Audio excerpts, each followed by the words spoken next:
our broadcast. I'll look to see if we happen to the auto invite. See here. Chair. Okay, well, welcome to the planning board meeting for July 7th, 2024. I will call the roll. Alden Clark. Here. Beth Delisle is going to be absent. Bob Kelp is going to be absent. Jamie Pennington. Here. Heather Rogers will be absent. Rick Tater here. Charlie Palmisano. Here. Jen Bluestein is absent. Brian Balcom. Here. So we have 5 members present. The first item of business is to review and approve the minutes of last meeting, which was June 5th. And Jamie and Brian were absent. So only 3 of us can vote on them. So were there any changes or additions, corrections? Except the motion to approve. I'll move to approve the minutes of 6/5. Second. Okay, all in favor? Right, 3-0, great.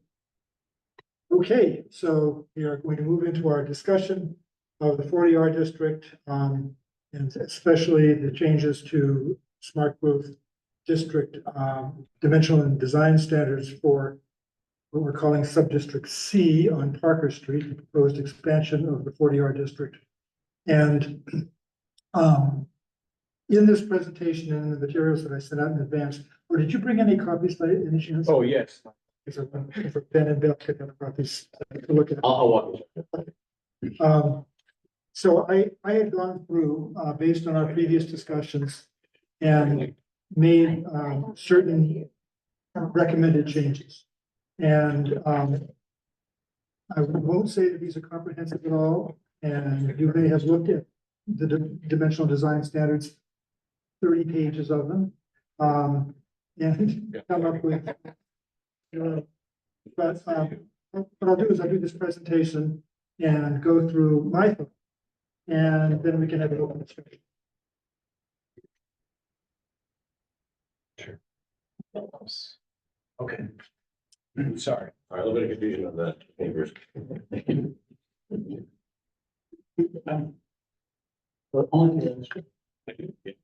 It's the water set portion.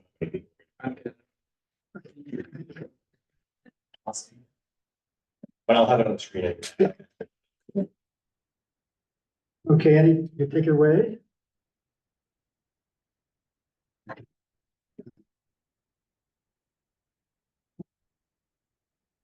So a large part of what this is about is looking at the streetscape on Parker Street. The relationship of buildings to the street, given that we're changing the building heights, and looking at the standards of the existing 40R district. And basically, from our previous meetings, you know, that I had some concerns about how they could result in design that was not really appropriate for that area. So we want to define a street edge, which means defining appropriate minimum and maximum setbacks.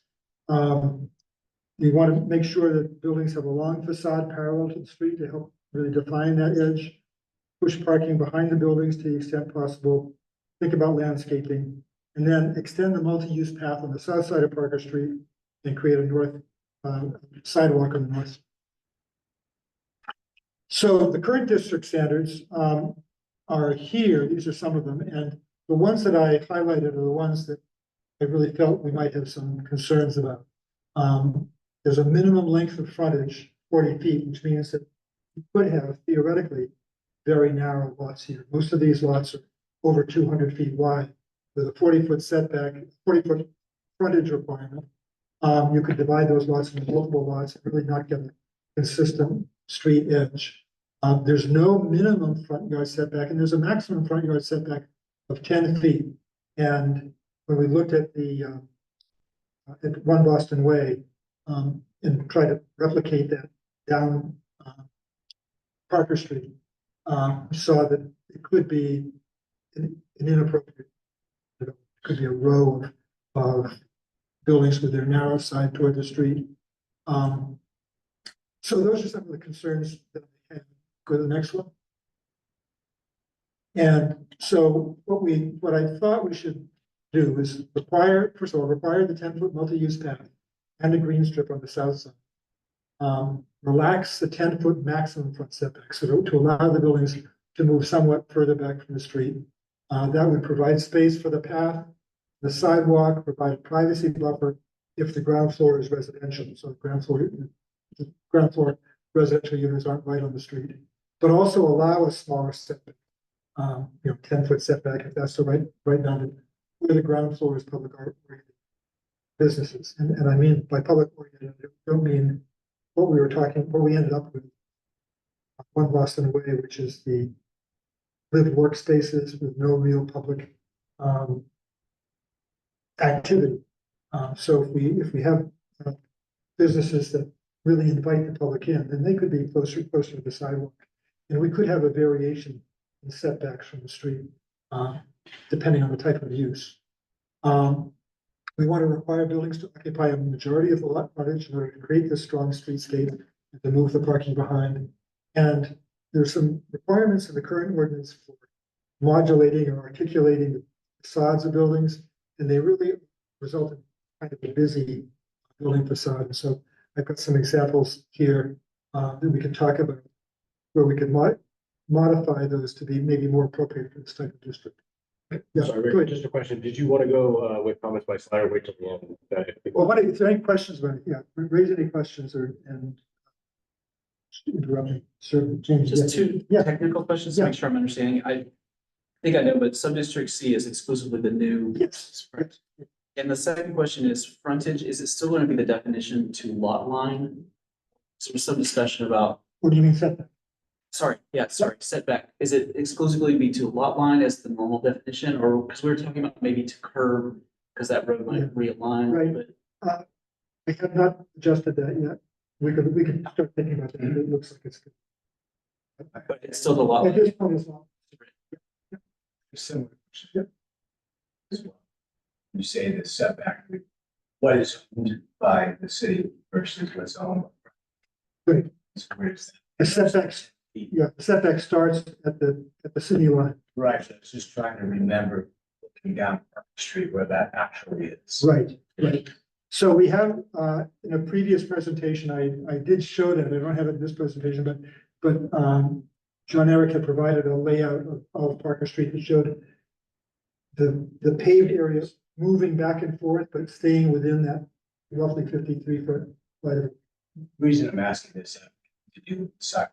Yes, If I could. Yeah. So just keep in mind that the my map, which was, I think, the original sketch, obviously Rick is using something from the GIS to show that we then, where public services, the city engineer provided the survey plans, so we're able to compare now and, to verify whether or not we need to add any more or should have tracked anymore. Because the roadway itself, the center line is not centered within the right of way, right? It's not, and it's not, necessarily ideally lined up for everything there. So what we would do is basically add or subtract from this setback to the lot line. So the definition structurally would stay the same, I think. I don't think there's any reason to change that. But we might, to Rick's, I think, original initial point here, we want to modify that at least on the south side of Parker Street to make sure that we can maintain a light path that we originally intended to have go longer. That's important, at least on the south side, and certainly not for sidewalk actually. So since we've been discussing this, I've been paying more attention when I drive down Parker Street. It's already fairly narrow roads. I think we need to be just extra sensitive as to what that means. A foot or two can make a lot of difference in my. well, and actually, to that point, though, the road itself, what you see of the road is much less than the city's right of way. So it's, I think that on the south side of the road, there's a place where the paved road seems to go more toward the south than in the center of the right of way. And so there may be a place there where the shared use path may intrude a few feet into the private property. But that can happen. That's one of these. Question is, as the development goes and then traffic and all those things, we could envision a time when they could realign the road or line the road or certainly change the curb cuts and all that. So there may be an opportunity to clean it up, so to speak, Right, yep. turn lanes and lack of turn lane. I don't think we're gonna need turn lanes, but I think that moving the curb and especially how we define the width of that landscape strip between the sidewalk and the street could vary. Not to belabor, but I'm just thinking that the idea is to have a lot of walking back and use of that area, that space. Okay, next. So the first set of changes I was proposing had to do with building setbacks and frontage. So all of the text in yellow would be new text. So right now, all it says is minimum length of frontage is 40 feet. And I propose that we add the words subdistricts A and B. Now, subdistrict A is the area right around the train station. When subdistrict B goes down State Street, short distance. And it's going to include. It will include that, right. So for subdistrict C, which has got a very different lotting pattern, we didn't want to break it into smaller pieces. So the idea is if you've got, and all of the lots there are greater than 150 feet. The 150 feet minimum frontage would allow for some adjustment between lot lines if that were necessary. And include setback, sides. That includes, that's the whole length of the frontage. Right. Lot line to lot, yes. Lots 150, 160 feet wide, is, 10 foot. It's interior. Yeah, they're more like 200, It does impact the building.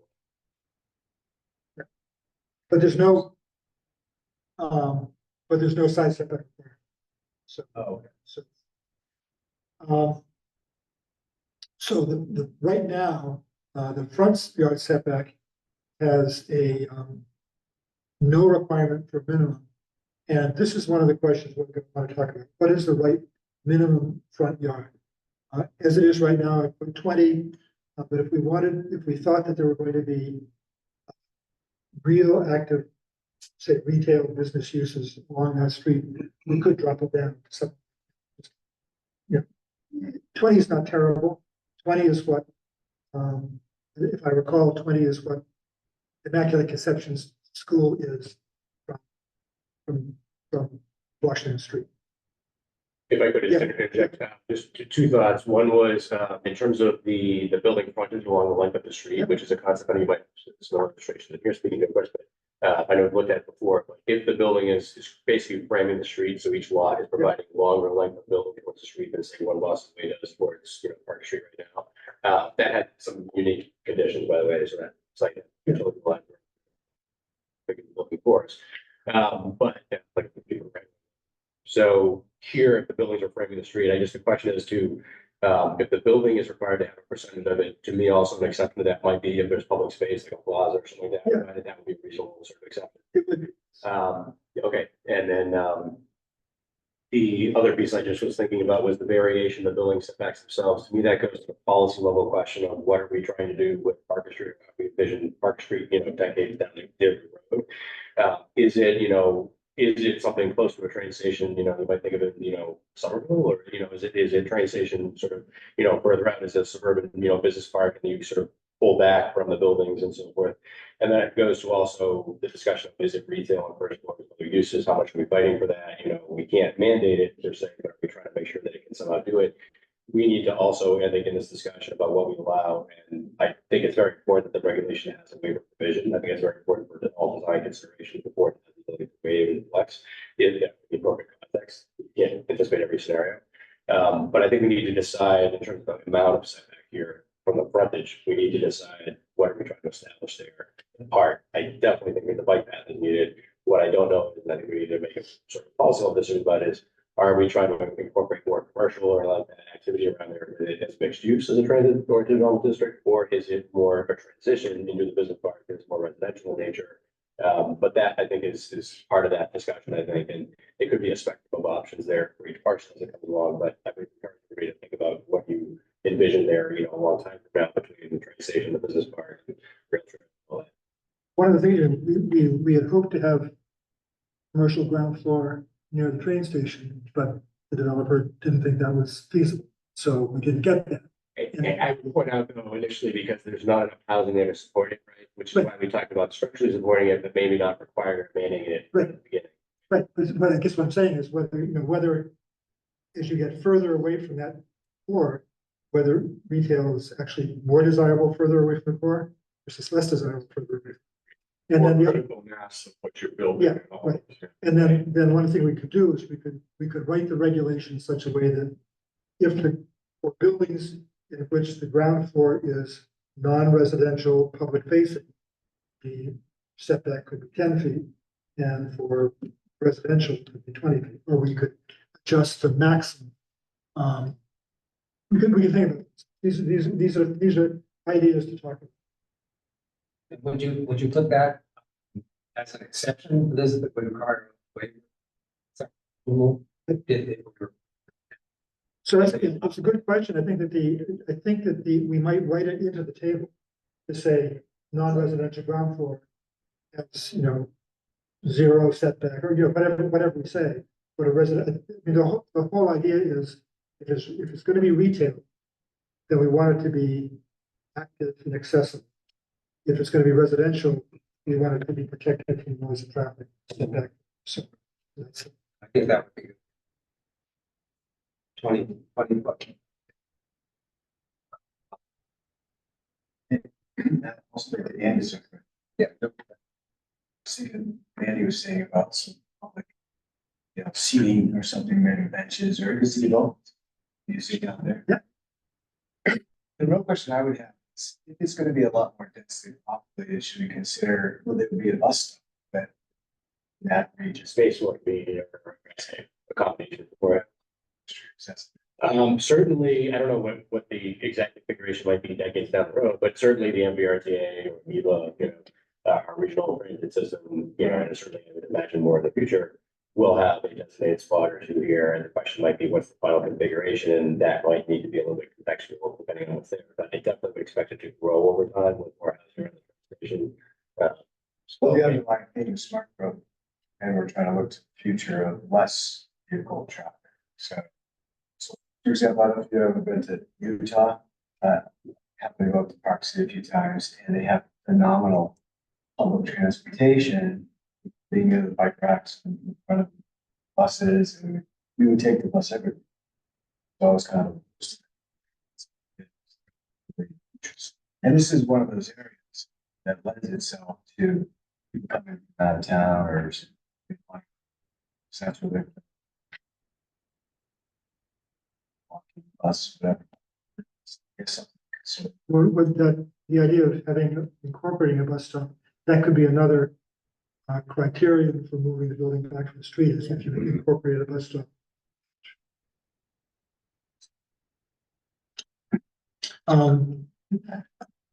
So that's basically, we've got plenty of time to work through these ideas, because I think we have till, basically, we're expecting October sometime to come back from the state. Right. And it's important to note that we're not expecting these right now to have any impact on the unit capacity, which we discussed previously, which is, for consideration. So, we have discussed that, looking at the analysis, the modeling done. So just. I personally think you struck the right balance for those numbers, Okay. because, so I think we considered tighter dimensions previously, and that just felt too narrow. The reality is Parker Street's cars are they're not gonna slow down to 15 through there, And so if you have these buildings that are that close, it's gonna be claustrophobic, but you also don't wanna go too far out. When I read that as like a designer thinking about what would I build on one of the sites, I think, well, they clearly don't want parking in front, like traditional retail, which is great. Message very clear on that. And they want a little bit of variety. They want it to be kind of tight, but not snug. I can still put like a cafe, but with a buffer and some cafe seating. So I still have the options. I think it strikes the right balance personally. Okay, here we are again. Again, thinking about modifying the height and coverage requirements for sub-district C. I'm not really strong about this, what I have for the height here. I think we had to do 4 stories in order to get the unit count. And we were talking about maybe doing 40 feet instead of 45 feet as a balance, but if maybe we just stick with 40. It's, especially if we need to have 12-foot, first floor height. I have not went into that 5 feet meaning so much in my view, so Right. I'll leave that to. Yeah, so you want to construct. Exactly. So I was gonna say, does the 40 feet impact? It does. It makes it harder to get something. Well, actually, the interesting thing was that from the point of view of EOHLC, right? Mhm. 40 feet is a 4-story building. Mhm. So 40, by putting a 40-foot height limit on it, we get our unit capacity, but we may not actually get the units. But you know what you also do, because Portsmouth had this too, or you force basically a roof design instead of a flat roof design. Because you can get there with the mean height for roof, if you do like, you know, a sloped portion. Right. So that's actually gonna push towards more of a, like a traditional Like a mansard slope or- roof over a flat roof. So that's. So this what actually might be that would good, do. yeah. What you're saying. If that's what you wanna Yeah. do, I think that's what this will do. Yeah. Okay, well, we should think about that. Yeah, because that's, as I say, we meet our unit capacity. But we may not actually get, well, we're never gonna get the maximum number of units anyway, the theoretical. Numbers anyway. So it's just playing around with numbers to a certain extent. Are we the flood zone over there in any sections? Now, there's a little brook that. Was that? Clear. Yeah, is that one? There's one, sorry. That narrow part. But everybody kind of knew that that little tiny sliver piece wasn't really doing anything, it was just connecting, right? And that's actually more, it's not so much floodplain as it is wetlands. Wetlands impact from that little Right. stream that goes through.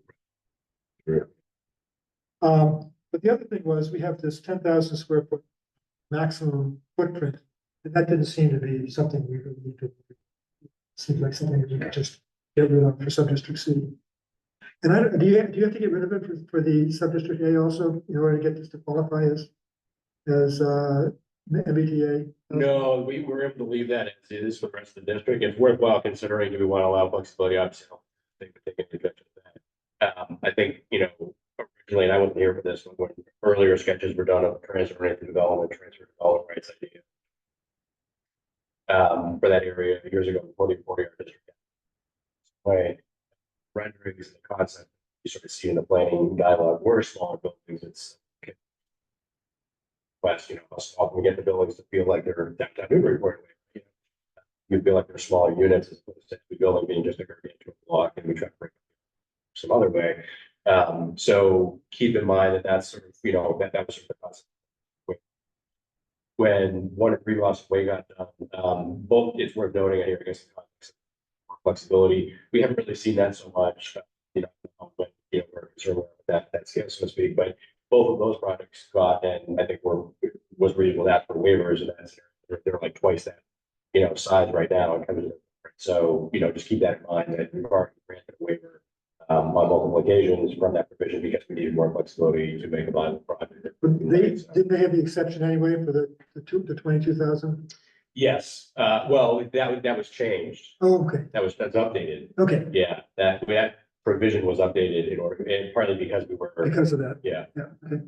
Do you know, while we're on the 1 and 3 Boston Way, do you know their height off the top of your head, 40, or do they use the full Don't 45 recall, feet? I might say individually that it's been a while. But they are, but it's the, one is 4 stories. One is 4 and 1 is 5. 3 is 5 stories. Right. Okay. Right. One could have been 5 stories, but there was private litigation that resulted in it being 4, not the city zoning. So those are both have the same option, basically for greater up to 4 near the train station. Because we're allowing a little bit more of a terrace there. We weren't willing to allow that much height, you know, for we sort of terrace it down. So. Thank you. Okay. One of the, as I mentioned, one of the goals would be to try to have the long side of the building along the street, and to really define the edge of the street with the building. And so this was a stab at that. Within sub-district C, the building facade that is parallel to Parker Street shall occupy at least 75% of the area between the minimum and maximum setback lines. Again, 75% is an arbitrary number, but if you have a 200-foot wide lot, we're talking 150 feet of building along that side. And just to put that into perspective, one Boston Way, I believe, is 290 feet long. So these are still buildings that are smaller in scale than one Boston Way. Does that account for what they need in terms of parking, the remaining 25%? It really will be for a combination of whatever setback they want from your lot and for driveway access, but parking would be.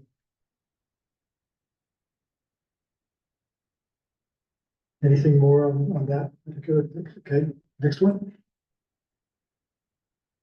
So this is one that I had struggled. So in this case, the orange text is text that I was concerned about. So right now, the ordinance says building facades over 40 feet in length are required to have a change in plane every 30 horizontal feet.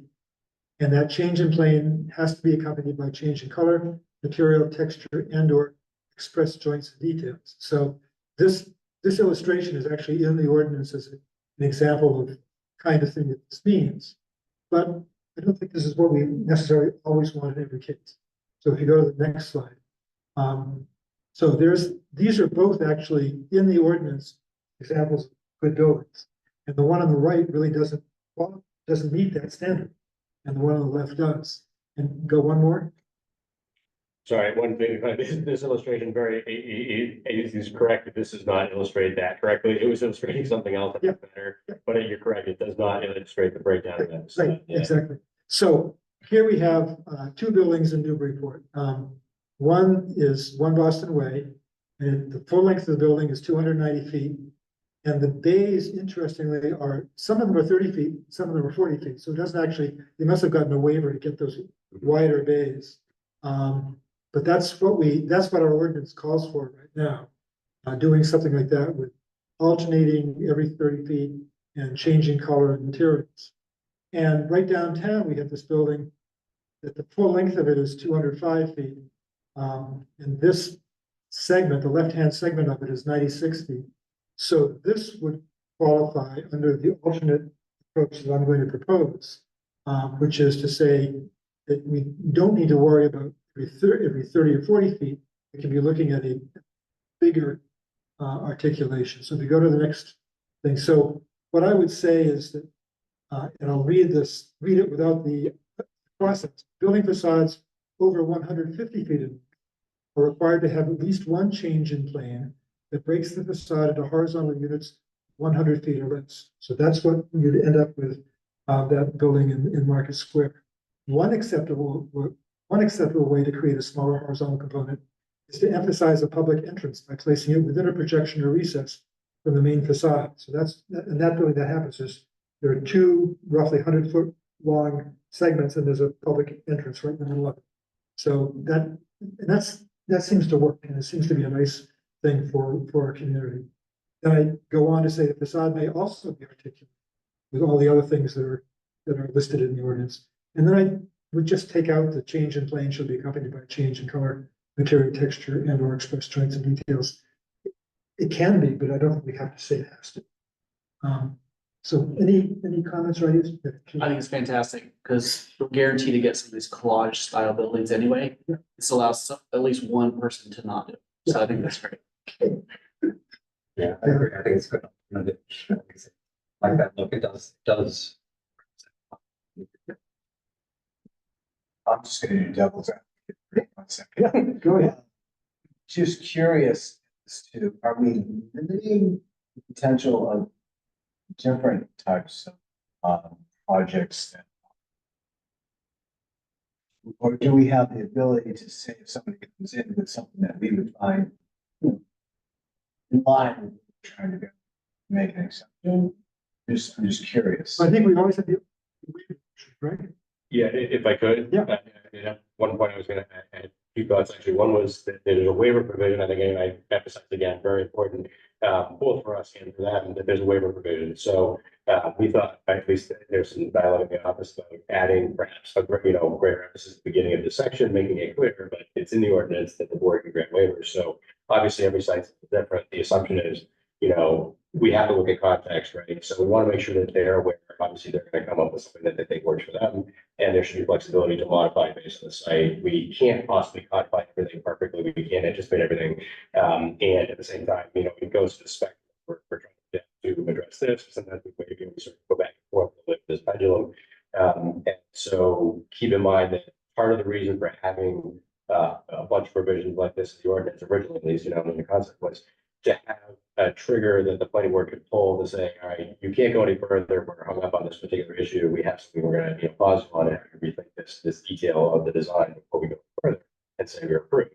Not to be difficult, just because we're trying to address something that actually might matter to the urban form, because it's going to be there for decades, if not centuries, right? So if buildings like that, or maybe, but if we're trying to create neighborhoods and things are going to be there for a while, we should think of it that way. So here, keep in mind that when we're thinking about design here, we definitely want to allow flexibility, and I agree with much of what we propose here. The part of the reason we're having to change the color, for instance, like doesn't in the case of say 1 and 3 Boston Way, it doesn't need to be a sharp change for like gray to a garish red, kind of thing back and forth. It doesn't have to be like that, right? So the board has the ability to look at changes and to work with the developer during that process. Happens to be that 1 and 3 Boston Way, the board agreed to have both of those look virtually identical. I had actually raised a concern that should there be discussion about modifying that a little bit. I think consistency made sense, but modifying this so it didn't look exactly the same. The board decided in relatively short order that they were comfortable with that being the same. So just keep in mind that whether it's the contrast of colors or things like that, part of the reason for having something like that is to give leverage to the board. If it absent those conditions in the ordinance, there's not leverage to then grant a waiver to something and say okay to it, or to say no, that's not enough there. So while I agree with the idea of providing more flexibility, and I don't have a problem with Jacob taking out the phrase, the last one I didn't to, just keep in mind that part of the reason for sometimes having those things in there, if everybody recognizes there's a waiver provision, is that you're trying to give some leverage for the city to make sure that a developer doesn't do something awful, right? So, and the only way to do that is to have actual leverage, not, design guidelines. It has to be a standard. It has to be something we can go back to and hold firmly to. And I've seen enough of that with debates over development over the years, and I think it's important to be able to maintain that leverage. Beyond that, I think it's great to have lots of flexibility. I just want to make it clear that part of the reason we have things like that now or in the future is to give the city, give the boards leverage to get a good result if someone's coming with something awful, because occasionally it does happen. So in that case, should we put that sentence back in? I'm not I didn't suggesting realize it's in there. I just wanted to point out that it doesn't have to be drastic changes that are called for there. Those color changes could be more subtle. And I say that because I've heard, 1 and 3 Boston Way, well, the drastic color change, which I get different pieces of people liking, not liking. Keep in mind that the board didn't have to say, okay, do this, right? We can push back on these things. Every provision in there is intended to give some ability to get a good result and to give leverage during the design process. You can nudge it in a better direction before they get the approval. I think, from my point of view, I think that the ordinance should say what we want. And I'm not sure we would have gotten 1 Boston Way if we hadn't said that. I guess that's what I'm saying, is that we told them that we wanted alternating colors and materials every 30 feet. And so that's what the design looks like. And they could have asked for a waiver from them, but I would rather not tell them that that's what we want. And, I'd rather be more flexible. Yeah, And then- I can tell you haven't been there at the time. There was discussion of the red, for instance. Right. There was a discussion about that, and I was not one of the people who was keen on the Yeah. sharper transition. Right. I was thinking of more of a muted sort of earth tone and sort of transition between the colors, for instance. But if they meet the letter of the ordinance, it's, then it's hard to say no. Yes, right. So- Sure. But as it's stated here, they still have that flexibility. They have to have flexibility, but they don't have to change colors. is what I'm saying. May I go on a second? So when we were in the room talking about this at the Zen meeting, it felt like color was the biggest sticking point. That's the thing, right? That we were really like, it's black, it's white. So I don't know if there's room in this for maybe, okay, we'll pull color out of that as an option, looking at color, material, texture, joints, details. Maybe we want some of those things to stay and some of them to go, but color was really like the big topic of conversation. I would say materials also. You look at that building in Market Square and it's got this great consistency and uniformity. And that says you can't really do that. unless you ask for a waiver. What if you were to, it's supposed to, you keep the sort of and or in there and you say, or other suitable measure, something like that, just kind of put emphasis on the fact that it doesn't have to be any one of those necessarily, it could be some other manner, but again, just to the intent of not having a uniform plane for so long, that irrespective of what the detail is here, we're getting to finer grains, stuff, right? We're not talking about giant massing and breaking that. Now we're talking about like, right? How much definition do we need to provide to make sure we don't get something standardization of our, they give us something reasonably decent. And so I definitely agree that color was going to be talked about, let's focus on. We can take out any piece of this, we can take out the whole thing. So let's, But that's why it's recommended to color part the across there. yeah, it's the mandatory aspect of that, because it so allows it. What if the 100 feet was, maybe that's a lot. Well, maybe this is something we should look at different buildings and come back and Yeah, think about that some more. I mean, um, 100 feet is more on the scale of a mill building or something, like it's, in that context, 100 feet is pretty large. well, 100 feet is that building in Market Square, which is a 4-story building. Yeah, but it's very subjective, Yeah, right? right. I just know that a lot of developers are doing that collage style with a change in color and texture without you even asking them to. Yeah. And so, allowing them to not do it occasionally. But this is a moment in time, it's a fad, and 10 years from now, we should be looking longer than, the next few years, but it's been going on for like 10, 15 years, that style. And we've got a lot of it, so I think we'll get more with this ordinance, with or without that. So if we come back with more examples of buildings and so forth, think about what things we like and whether how the wording of the ordinance would encourage them or prohibit them. Would that be a good strategy? I love the idea. I realize it look bad pages to a printed ordinance, which we read sometimes because it's gone from little pamphlet since, it was first created into this giant binder. But online now, everything's online, and we have graphics in the 40R district in particular and some other dimensional places, right? I think it'd be great to provide illustrations of what we do like along with the text. And so perhaps supplementing what we have in there, I certainly have an inventory, I'm sure it does. But anybody who has suggestions, if you want to, toss out there, the more we can illustrate what we do like, even beyond that, will help to, as they're saying, hey, we want to do a project, put our architectural team in, make the job easier for the architect to go in the right direction. We could do that too. If we have any particular suggestions, we could think of adding more of what we do like, and even adding caption things, I think it clarifies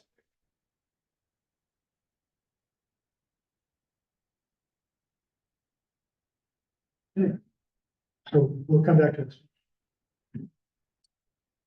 What do we have here? Boy, should be something, There's supposed to be yellow text. I think there's some yellow text. No way. Let's see. Let me just check this.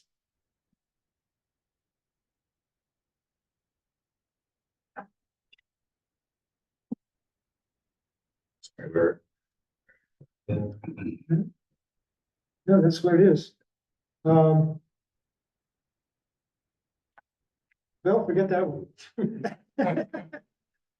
gonna go ahead and change something. Okay, we'll do this. A very simple addition. The existing ordinance says all buildings shall have at least one primary entrance facing each pedestrian-oriented street, right-of-way, or transit. What's a pedestrian-oriented street? In subdistricts, so add in subdistrict C, the building shall have an orientation to Parker Street, including a direct walkway from the sidewalk to a primary entrance. It's a way to, again, so the building doesn't turn its back on the street. Any comments or anything about that? Sidewalks and paths. Right now, it says sidewalks shall be a minimum width of 5 feet. This subdistrict C can be very specific. In subdistrict C, pedestrian and bicycle facilities shall be provided along Parker Street as follows. On the south side, with reference to those 5 lots, 10-foot wide multi-use path with 6-foot wide vegetated strip between the travelway and the multi-use path. And on the north side, which is only 1 lot, 5-foot wide sidewalk with a 6-foot wide vegetated strip between the travelway and the sidewalk. You might not even tell me, but there's travel way that The road, yes. Place between the curves. You have a discrepancy between the written ordinance for the. Do I? Yeah, if you say 5 foot sidewalk, 5 foot vegetated strip. Ah, Okay, yep. Probably should be 5. We talked about this, and, we were looking at this at the meeting where we had the street mix, images up. And We had at least 6 feet for the landscape. I think Bob Cup was saying 6. Yeah. But, I mean, I'm flexible. That gives more space for the tree roots, and basically that's the most important. So I should correct that. So we'll move this to 6 for the time being. Anything else about this? So there's just one here that we missed. What was that? Was something I missed? You said? No, it was just the mystery. Oh, okay, yeah. Yeah, I don't know what that was. And there's one here that who knows what I was thinking? I was overthinking. Was there anything about adjusting the first floor to be allowing commercial? Yeah, it was like 12.8. We, Oh, that's right. we had brought, this came up in Zach, right? We did talk Yeah. about that, but Yeah, depending on, so that it would be flexible for. right. How important was it to Yeah. call for it? I think was the question that came up with, because of this question of, are we trying to encourage it? How much will it happen? If so, when is every property? It was the question of, again, the attempt to run the train station was to say, like, if we're trying to make, an urban area, it's like transit development, it's not just residential buildings, right? So you're trying to create, active space there. If we're thinking of the traffic circle as the side of that, the sort of core of something, right? It's a little awkward because the traffic circle is giant, but if that's the sort of core of it, then maybe it tapers off, and it doesn't need as much of that as you go down Parker Street, right? So, depending on where we think that spectrum is here, I think the question. And actually, I think Jamie had mentioned at the last meeting, or a meeting where we talked about this, I think you had mentioned, that maybe we could split the difference by saying that would only apply facing Parker Street, and that maybe was Bob's. I agree. The suggestion was that we. That came up, That's right. yeah. Jennifer. So it's like 12 foot spacing it. Yeah. Right. That was what we thought. Yeah. Read that back. Summarize that, it's like, the 12-foot height requirement would only apply on the frontage of the property. So we were talking about the possibility of having. And I guess, so the first question is, does every building have to be designed to have commercial space? And if that's the case, that's what it says. And then if so, does that have to be the entire building site? So if there were components of a building, or if there were multiple buildings on the site, some of them were in the back, not facing Parker Street, could they be 100% residential and designed to be 100% residential with a smaller floor? I don't know, from a development point of view, whether that makes a difference or not. Well, I think what it does from like an urban design standpoint, it's gonna produce spaces that kind of feel like commercial, even if they're not commercially viable as retail, And then it has optionality too. But I guess my question is it feasible to do that only in the front and? Oh. Not really, because when you have floor changes, that's a lot of cost, ramps, elevators, accessibility, because remember, for every foot of change, you need a 12-foot ramp, so But what if there were? It'll probably curse. What if there were 2 buildings? there you go, right? I mean, if there, You you might could, break it into smaller. I mean, I think that you could say that it's only required in front, but if somebody's building an L-shaped building, they're gonna do it. But if they put 2 buildings in this.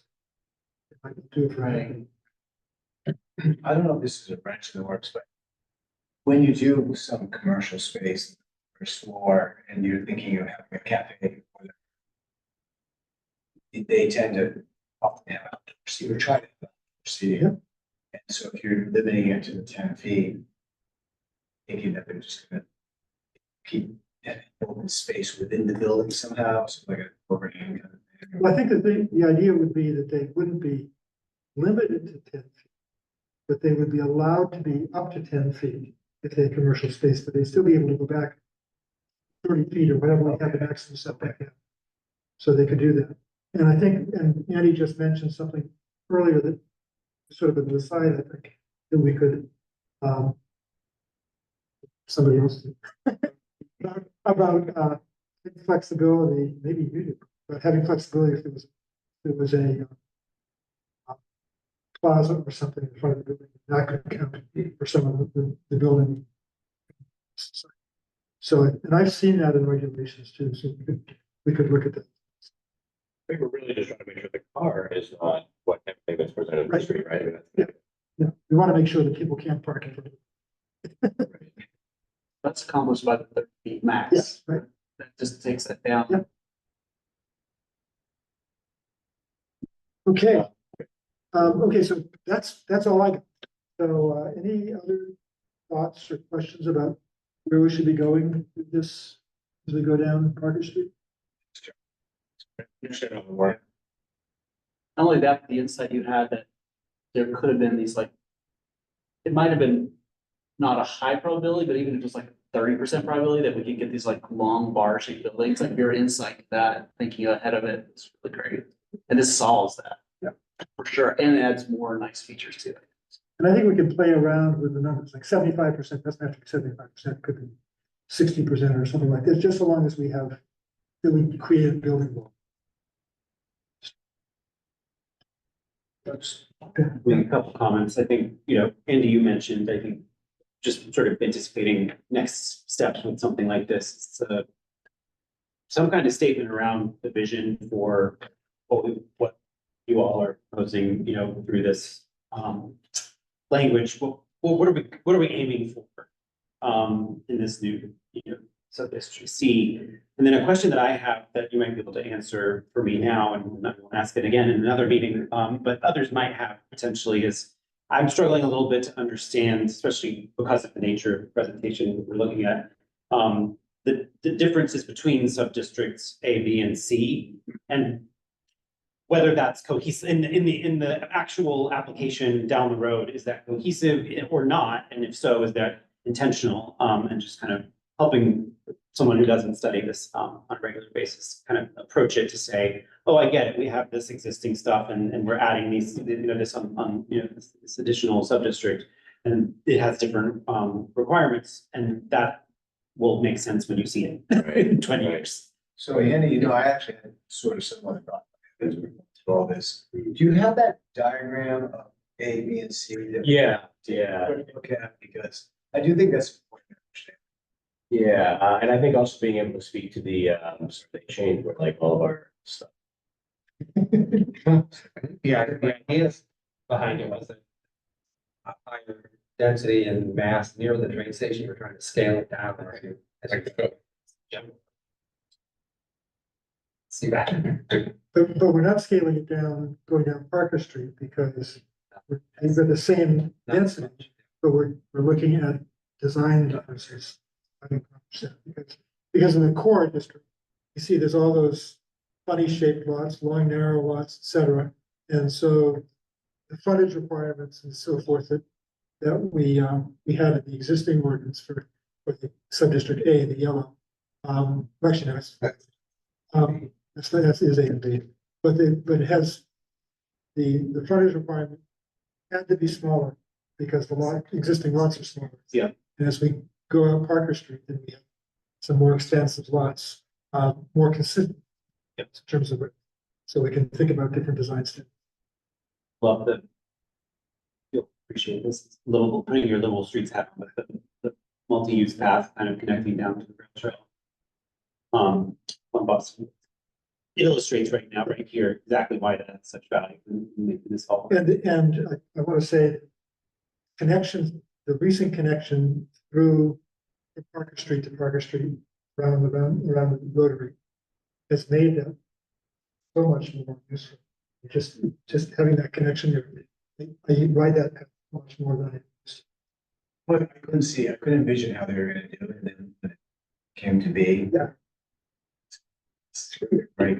And so I think ultimately,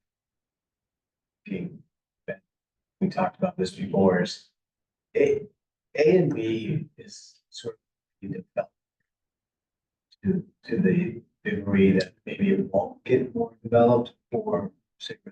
I would, it's like a low hanging fruit. Yeah. Yeah. I think, that's fine. And to be frank, I would hate to have Kelly's turn into housing. Okay. I would like to pull that out of the district. Gives you more of a commercial zone and closer to the train station. More commercial. Restore it, drive to New Hampshire. I think we're all being a little selfish, because like, yeah, we don't want that to go. I think it's worthwhile considering it, regardless of whether it's the second Parker Street, and again, we have kind of an awkward situation in the middle of the traffic circle, of course. Being so large, sort of expansive there, this crossing that spot, it actually technically it frees up the ability to. Multi-family of the district, we didn't allow the ordinance. It's not that I think it's gonna, so to speak, but I think it's worth, again, just, for yourselves, and you can look at any different, I guess, I was gonna say, just driving around, thinking about things. Think about, the urban form, like whether you're, is it enough to have a complex of, multi-family residential buildings? And if so, is that a neighborhood? Does it create a neighborhood? How do we create more of a neighborhood? Is the relationship with public space? Clearly the bike path is going to be together. So just fine there. But to the degree that we either encourage a commercial space, on the traffic circle side, it might be a little bit difficult. And those are partner redevelopments. They're going to, couple parcels together, rebuild, make that happen. But should I, or we give it here? East side. Again, this can, become more residential in nature. You're getting away from my sense. Last couple weeks at least, is that most people are kind of steering towards the transitional area. Where we're not to say that we're against it, but we're more thinking it can be a more, if you disagree with that, that's the sort of lead that I'm getting to. People who are comfortable with that transition where there's need to recall that we are visualizing that so much, like, landscaping, public, space and residential. And this all has to do with the MBTA requirements too, so, yeah. Right, I'm just asking only to the extent that there's any, like, if there's not any vision at all, really, sort of be your active project first floor, then you could probably forego the 12-foot, first floor requirement entirely, right? Because there's no need to encourage it if you're not interested in it. If you're trying to encourage it, then it becomes important. I asked that question really to sort of frame, like, what is it we're trying to accomplish there? But it goes to that provision right there, like, if we're not going to encourage in that section, just strike the provision entirely, because it's not applicable and it'd be confusing to people, presumably, so developers, right? So it's just a question, I guess, is, Well, I think it strikes a good balance because the reality is you're not gonna get a bunch of strip retail there. You're just not. It's not a great location. You might get one or two, and the aesthetics of that space could be retail, makes cars slow down a little bit more. Like I can have more pedestrians around me. It like starts to be perceived as you're entering a little bit of a village node, even if it's not 100% full retail. Like, even if only one or two, and some of the, like one of these will probably put their fitness center there or something, which isn't a strictly retail use, but has a retail kind of feel. Like, so I think encouraging that I think we're striking a really good balance. Because you can't make it happen, but you could also allow it to happen. Yeah, Sure. By word for resident and it's right around the corner. You don't need any more. Dog washing station, all the amenities that they put in place. You never know what the future holds. It could be retail, we don't even think about today, it might be, but good to have the option. Well, if one of those, like if the Park Ritchie's site got redeveloped, there's all kinds of things, because it's so huge. Then you could that's really kind of a key parcel. You could have a real village center there. That parcel's participating in it. Yeah, bumps right up the station, the rail trail, I mean, everything you possibly need to commute without a car. Andy, I think your point is interesting though, because I thought I was bringing my mixed use, hat to the whole thing, but when you put it in this context, like dense residential kind of on this new sub-district could, we're not going to necessarily see the rest of this A and B get redeveloped as large scale housing. But there's a garage here that could turn into a nice cafe or something like that. If there's enough residential kind of walking foot traffic, you could see some of the traffic circle, kind of warts, kind of get a little shined up and if there's enough kind of, residential. So it's like almost like, I don't want to put it over there. I want to put people over there and then let this kind of, you know. Right. It's already happening, actually, just since I've, 25 years I've lived here, I see a lot more pedestrian type activity or cafes outside or things going on there than I ever would have imagined when I first moved here. Yeah.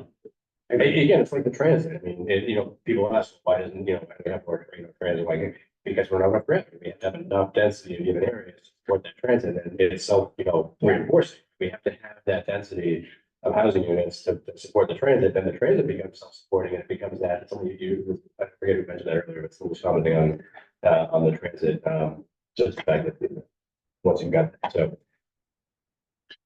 And by the way, just to refresh my memory, I know I've seen the number like 20 times, but what is the actual number of units that hypothetically could be developed in C?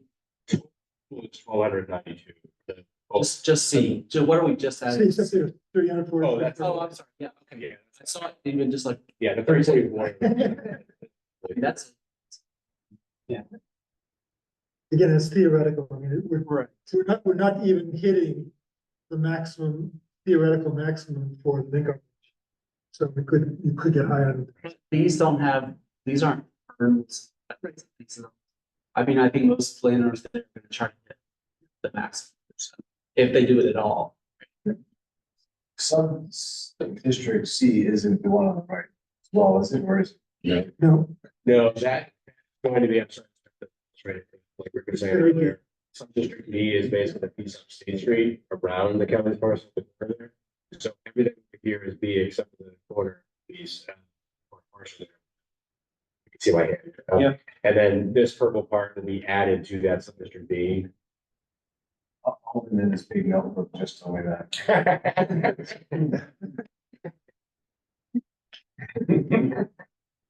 And it stops on State Street before Gordon Road, is that that's the, This building here, I think this is it, right? Sorry. This- That's like- I think that's the right thing. yeah, and then the one next to it is, yeah, so it stopped.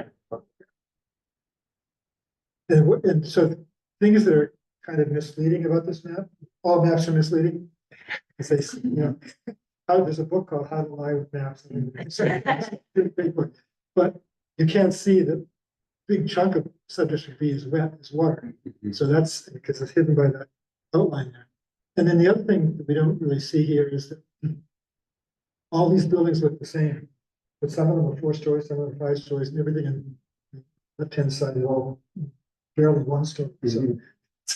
So there's so much more development potential because this map doesn't show. Yeah, it's worth noting too. I mean, these parcels over here are all conservation now. Yeah. As part of development, sorry, that last one there. It's still, these 3 over here are conservation now, so those aren't developing, this land map doesn't show the well delineation, the approximate, so you might think of those, those are blank slate parcels, those aren't developable. So, Yeah, there's a lot of wetland, a lot of water. And a lot of utility easements, and so it's kind of restricted. So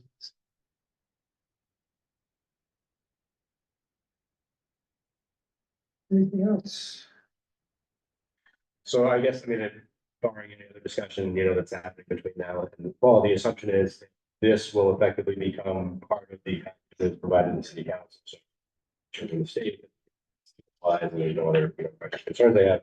And the proposed changes essentially has markup. I forget, gonna understand that. So, the markup basically, So we'll come back and we'll talk more about that whole modulation, building frontage type stuff, and all these questions, Right. and the questions about how to write that piece about the 12-foot.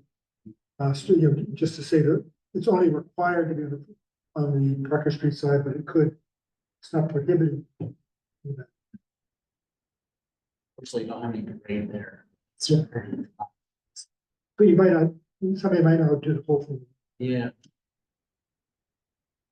so Councilor Harmon will obviously return in the fall with something that it looks like your normal sort of, here's our ordinance change. Do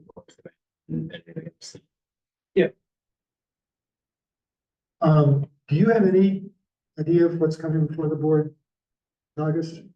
For the discussion on this. No, for any Oh. patients or. Not right now, anything that's, you're talking about, scheduling, I think Or that's. canceling. I think- We'll stop at word. But just, yeah, it probably is gonna be feasible to do that. So. Okay, we'll talk. What was that? Oh, I don't know what I'm. August, again,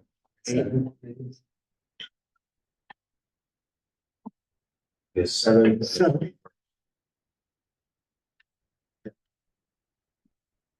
So. Okay, well, we'll keep working on this, and if anybody has any.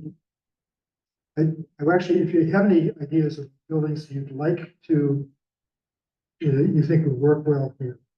And that would help us to draw the regulations around.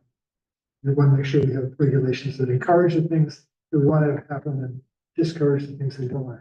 So any ideas of, as we're having this discussion, for example, I was thinking about one of the buildings that I showed in previous presentations. I think I showed it in SAG and I might have shown the previous planning board, was this building on Mount White Avenue in Framingham. And, I used it as an example of how to create a streetscape of the building, but its back is to the street. It doesn't have any major entrance on the street. It doesn't have any retail. So this discussion made me rethink that building as a model. It's been useful. There's that relatively new development, trying to think of the name of it. I guess if you're going this way from the traffic circle, you get off the way. And you can be down to residential buildings. Restaurants. Anyhow, it's got a nice development in there too. They have a bunch of housing. How far down is it? Yes, right when you get down. So there's a diner.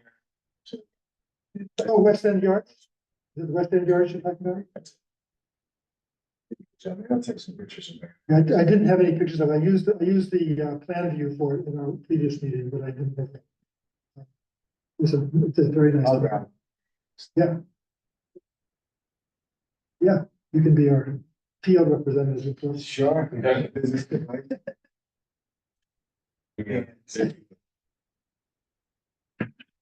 Okay.